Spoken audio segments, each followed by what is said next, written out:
अहम खबर है, ननकाना साहिब में मोटरवे M3 पर तेज रफ्तार बस बेकाबू होकर ट्रेलर से टकरा गई। हादसे में 2 अफराद जान बहक और खातून समेत 2 अफराद जख्मी हो गए।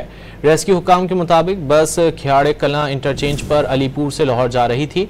जख्मियों में 36 साला अजरा और 43 साला तसद्दुक हुसैन शामिल हैं, जिन्हें अस्पताल मुंतकिल कर दिया गया।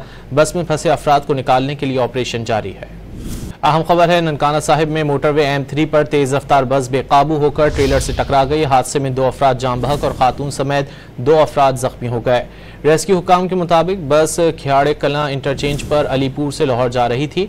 जख्मियों में 36 साला अजरा और 43 साला तसद्दुक हुसैन शामिल हैं, जिन्हें अस्पताल मुंतकिल कर दिया गया। बस में फंसे अफराद को निकालने के लिए ऑपरेशन जारी है।